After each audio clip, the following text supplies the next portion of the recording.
školy odišiel a išiel som von, tam ma čakalo ďalšie peklo. Stano, neporiešim u teba nejakú tú cigu? No, ty gene, už tretia dneska. Aha, už ide Maťo. A s dakým? To kto je vedľa neho? Fúha, kámo, netuším. Stano, zapík. Tak už, bohače. A však už zavrite písky, aha, tak to nový tu je. Maťo, čau! Kamaráta si zobral, to tvoj kamarát? Nazdar, bratu, mikinku si zajebal, jak sa voláš? Čau. Samo sa volám a tú mikinu som dostal na narodeniny. Čakaj, čo? Kedy? Však na narodeniny. Ty nevieš povedať R? Trochu nie, no. Hej, chlapci, povedz, že remeň. Remeň. Však normálne povedz R. Však R sa snažím. A teraz si každý musíte hovoriť, že ojojoj chudáčik, jasne, že ťa v partii chlapcov každý vysmie. Neviem, z ktorej máte reste. Toto zobrali, ale ja som asi žil v inom vesmíre. Hej, a čo si myslíš o Samovi? Hej, vieš čo? Ten Samo úplne vtipne znieje s tým R. Ja ti hovorím, že pre teba by bol ideálny radšej Patrik, Vieš, ten taký frajer. ale však nie, ja budem iba ďalšia žena na jeho zozname. Ten aspoň neračkuje. Hej, halo. Ja vás počujem, viete? A toto aj tak ešte ani zďaleka nebolo všetko, pretože tá pravá šikana prišla vtedy, ak som si založil YouTube kanál a točil som račkovacie videá pre mojich pribúdajúcich divákov.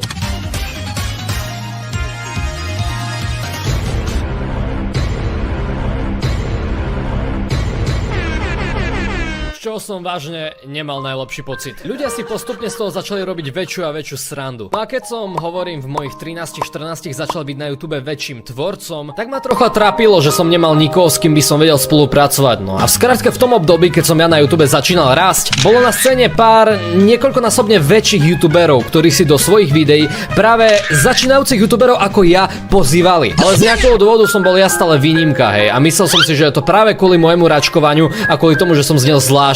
A keď sa už raz za čas na mňa nejaká tá príležitosť nalepila a video s väčším youtuberom som natočil, stále bolo moje račkovanie hneď prvou vecou, ktorú si ľudia všimli na mojej osobe. Čo nebolo veľmi príjemné, pretože som zacítil, že som niečo menej ako ostatní, ktorí to jedno jediné písmeno vysloviť vedia a neznejú ako blbci. Čo je samozrejme už potom aj ekvivalent toho, že som nemal také veľké sebavedomie alebo skoro žiadne sebavedomie a v kopu príležiť to stupidne.